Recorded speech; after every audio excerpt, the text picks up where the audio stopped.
Thank you, Sam. I appreciate you having me on today. A little bit about myself.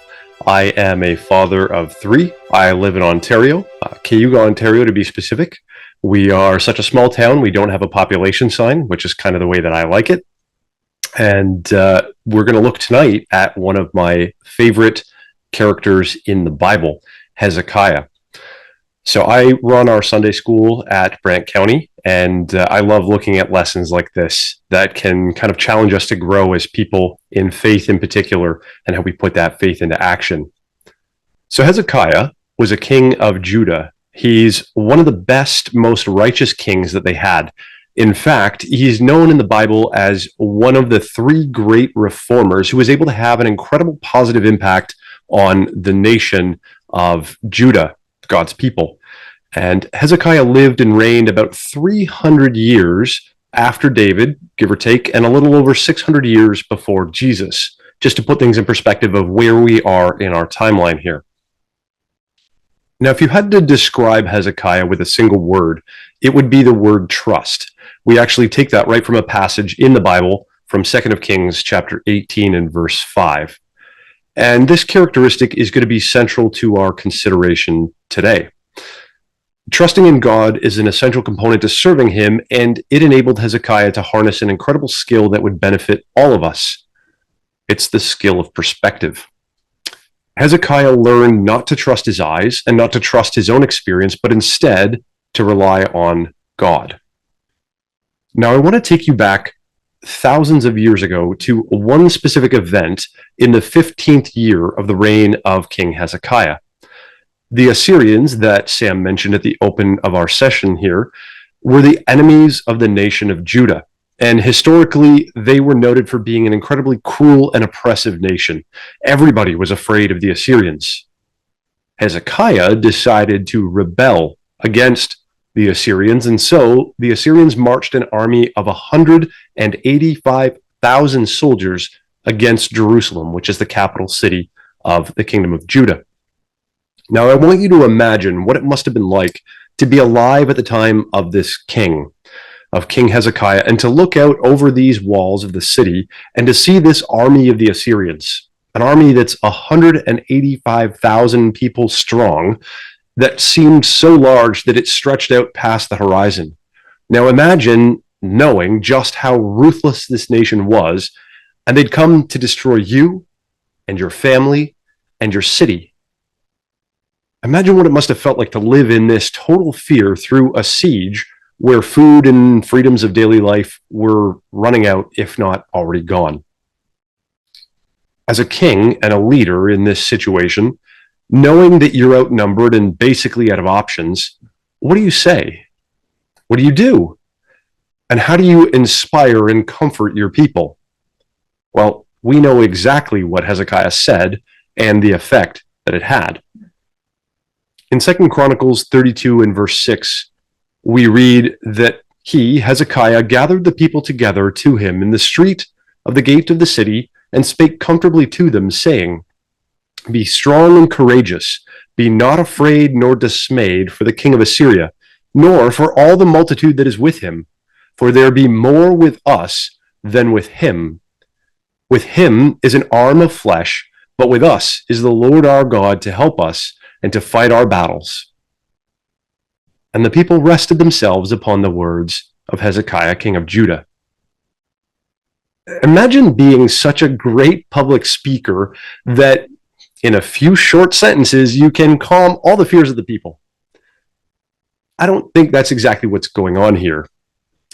Now, it might not be obvious, but what Hezekiah is really doing is he's asking the people to stop relying on what they see and what they are personally experiencing.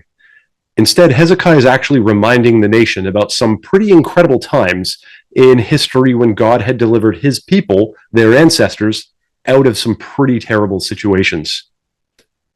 Now, Hezekiah is actually reflecting on 4 different events that would challenge the nation to stop trusting in their eyes and to start trusting in God. And I think we're only given just a little taste of what Hezekiah actually said. So let's build together what we think the speech actually was. When Hezekiah says, to be strong and courageous, he's actually quoting words that were spoken to Joshua in Joshua chapter 1 and verse 6. In fact, these words were spoken to Joshua numerous times. You see, Joshua was the leader of the nation of Israel who succeeded Moses. And it was Joshua's job to be the one who would lead Israel from wandering in the wilderness into the land of Canaan, the land that we now call Israel. And what did this involve? Well, it involved conquering people who were giants. It involved conquering fortified cities like Jericho, that's pictured here, and even crossing the mighty Jordan River with a large group of people. Joshua and the people that were with him were afraid, but time and time again, God would remind and encourage Joshua, be strong and courageous. And in the end, Joshua and the people successfully conquered the land and now would occupy it as a land that God had promised to Abraham, their ancestor. Now, when Hezekiah says, be not afraid nor dismayed, I believe that he's quoting from an event in the life of another great king, King Jehoshaphat. Now, this is from events recorded in 2 Chronicles chapter 20 and verse 15. And during this time in King Jehoshaphat's reign, the Ammonites and the Moabites, who are other enemies of the nation of Israel, they've come against the kingdom of Judah to conquer them. But God specifically tells the people, don't worry, you're not even going to have to conquer them. You're not even going to have to fight in the battle. So Jehoshaphat builds an army, but it's the strangest army you've probably ever heard of, because after he builds the army, the people he puts at the front of the army to lead it are a choir. The following day, this army, led by the choir, marches into battle, singing hymns to God, and by the time they reach the Moabite Ammonite army, everybody in the Moabite Ammonite army is dead. Now, when Hezekiah says there'd be more with us than with them, he's quoting from the life of Elisha the prophet. Now, this God-fearing prophet was in a house with his servant in a city called Dothan. And the Syrian army, again, more enemies of the nation of Israel, had come and surrounded the city, and they were looking to conquer it. Now, imagine what it would have felt like to be Elisha's servant. One morning, he opens the door from the house that they were staying in, and he sees that they are completely surrounded by this Assyrian army, and he's afraid for his life. So he runs to get his master, and when he tells him what's happened, Elisha isn't bothered. He's not worried at all. And when the servant tries to understand why his master isn't afraid of this Syrian army, Elisha responds, there are more with us than with them. And after uttering those words, Elisha prays that God would open the eyes of the servant. And what the servant then sees is an army of angels and chariots of fire encircling them. God then blinds the army, and Elisha leads them captive. Now, the phrase, but with us is the Lord our God to help us and to fight our battles, comes from the life of another great king. In fact, the first great reformer king of Judah, his name was Asa. And this event is recorded in 1 Chronicles chapter 14, and that quote specifically comes from verse 11. We're told that an army of 1,000,000, for those of you that are struggling to do math today like me, that's 1 million. This is the largest army that is ever recorded in the Bible, and they've come to battle against Judah. And here's Judah, terribly outnumbered, and so Asa prays to God. He's looking for assistance, and we're told in Scripture that God defeated and destroyed the army of the Ethiopians, not Asa. So Hezekiah wasn't necessarily a great public speaker. Instead, Hezekiah was probably more like a great historian. Here he was looking out over this army of 185,000 brutal, cruel, angry Assyrians. And Hezekiah says, I'm not afraid. Look at how many times we or our ancestors have been in this situation before, and God was able to save them then, and he's able to save us now. The most incredible part in so many of these situations is that the people who were alive during these battles often didn't even need to pick up a sword. And do you know what happened in the case of Hezekiah?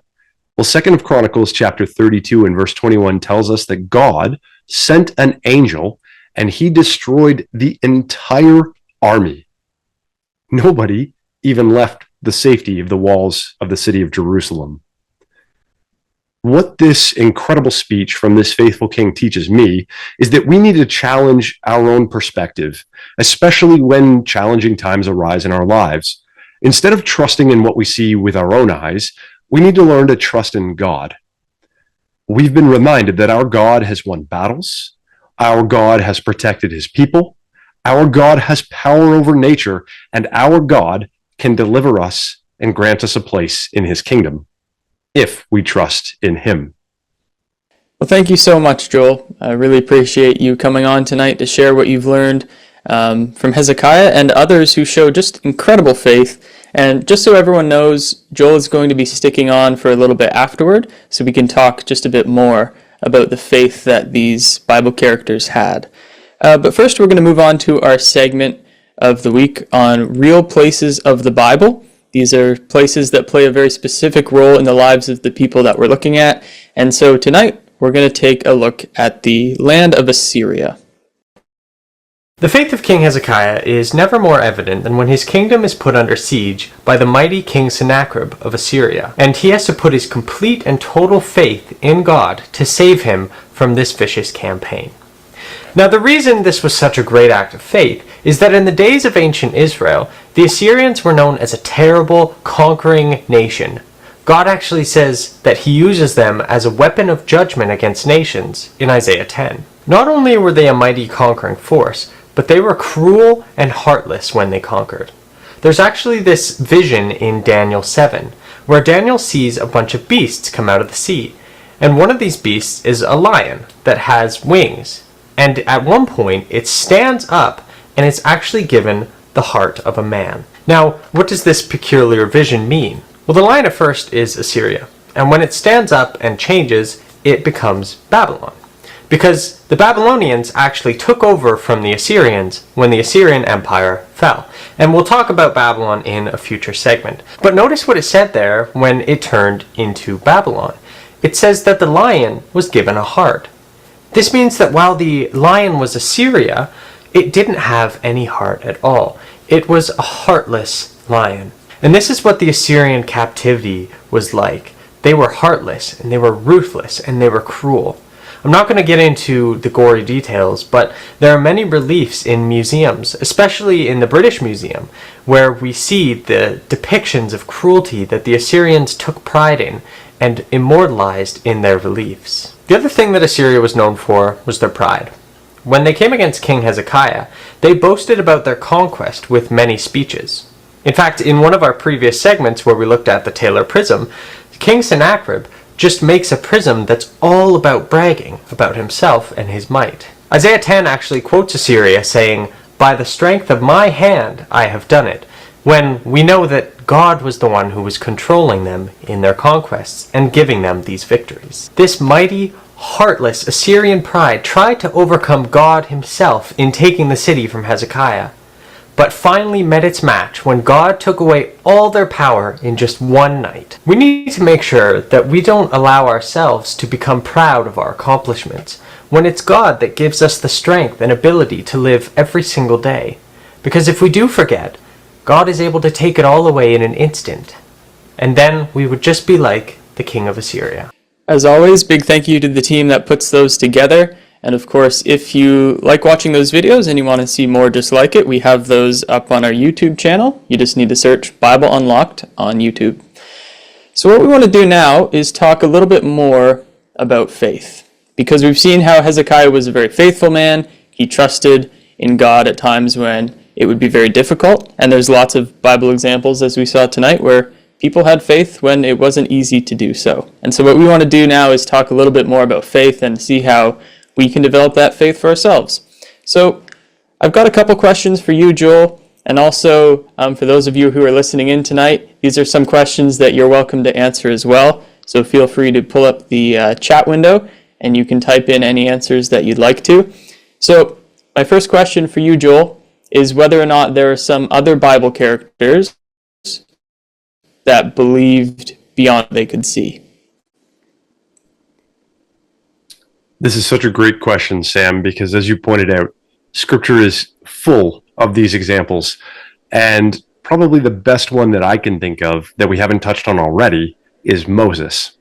We talked a little bit about Joshua, who succeeded Moses, and he was the one that brought the children of Israel into the promised land, into the land of Canaan, now known as Israel. But what was Moses' job? Well, Moses was appointed by God to bring the children of Israel out of Egypt because they were slaves in Egypt. He was freeing his people from that bondage, and then he was going to bring them toward the promised land. And we know the 10 plagues were poured out on Egypt because they wouldn't let the children of Israel go. They kept asking and asking and asking. And finally, after 10 plagues are poured out, they said, go.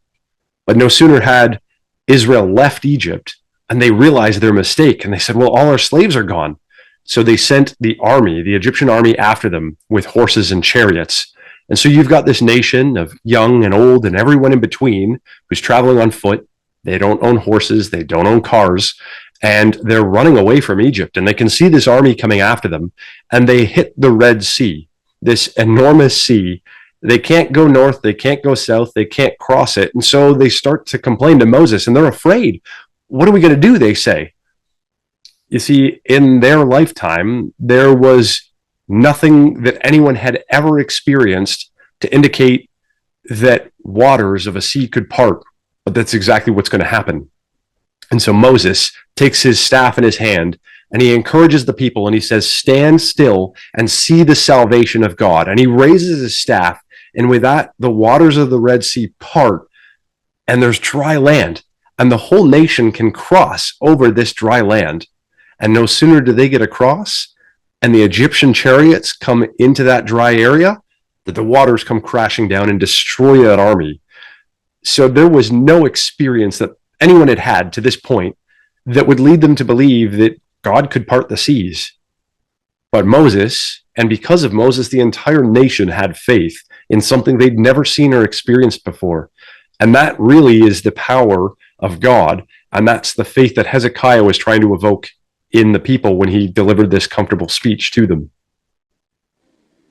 Yeah, it's such a great example, and I see Ashley had Moses as well. And there's lots of other good ones that people are bringing up. Kath mentions Abraham, and I mean, he believed in a lot of things he couldn't see. One of them would be the promised son that God promised to him when technically speaking, they were way too old for that to happen.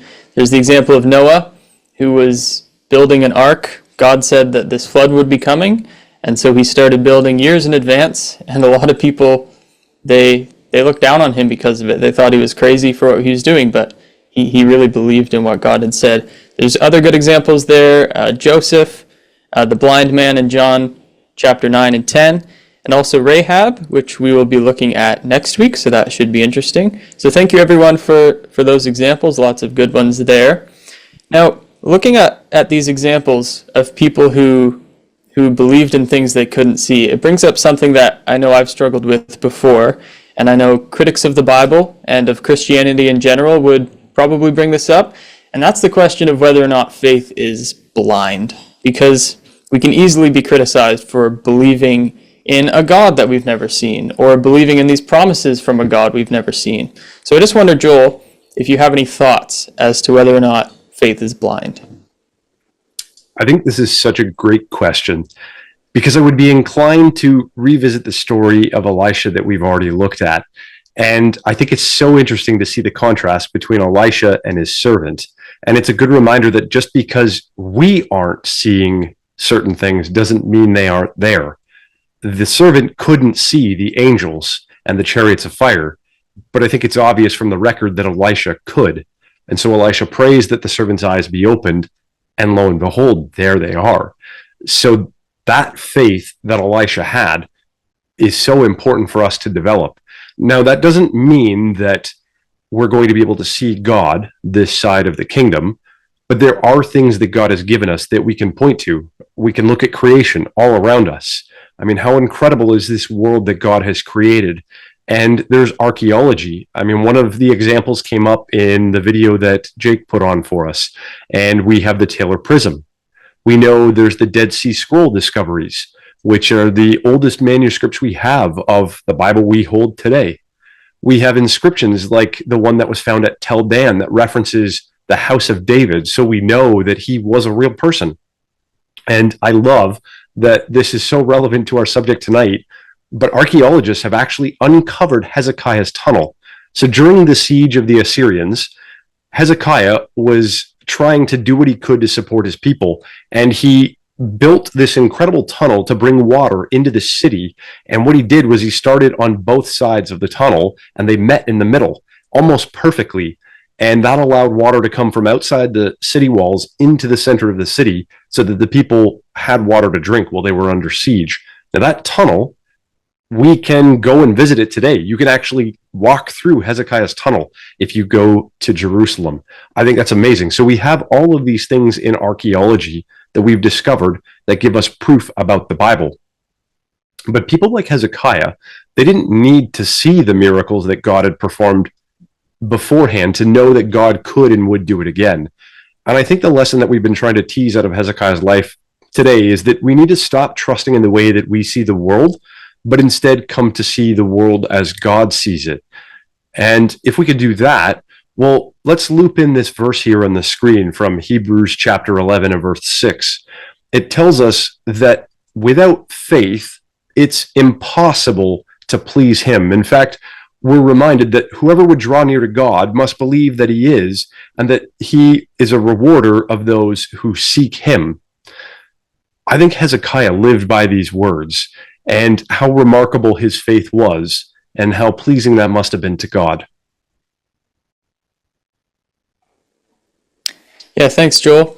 And I think Kathy brings up a good point as well. She says, I can always see faith in action. So not only is faith not blind in the sense that we believe in God for all the things that he's done and the evidence like the archaeology that we've seen or you've talked about, but also our faith should be visible to other people through the actions that we take as we try to serve God. So thank you, Kathy. I think that's a great point to bring up.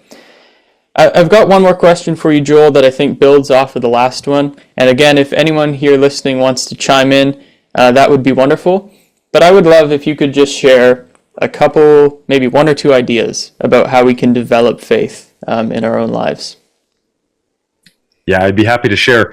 And I think it's great, the answer that Kathy's already given, because, I mean, that's really the direction we're heading. If we look at this verse on the screen from Romans chapter 10 and verse 17, faith cometh by hearing, and hearing by the word of God. So the first step is immersing ourselves in God's word. We need to know who he is, what he's promised, and that will help us develop our faith. But then we have passages like the Epistle of James that help us understand that faith really is belief plus action. It's not enough to just believe, but we need to do something with that belief, like Kathy pointed out. So what can we do? Well, there's a parable that Christ tells. It's called the parable of the sheep and the goats. It's found in Matthew 25. And the sheep represent people who are called faithful. We're told that they're the ones that are going to receive a reward from God. And we're told why. It's because they were hospitable to others. They cared for them, they fed them, they provided clothing, they visited them when they were sick. And they did all of these things simply because they cared. Actually doing is they were showing the character of God. So this kind of brings us full circle then. What I'm really saying is that we need to read the Bible to understand God's character. And then we need to start acting more like God. And that cycle is what's going to help develop our faith.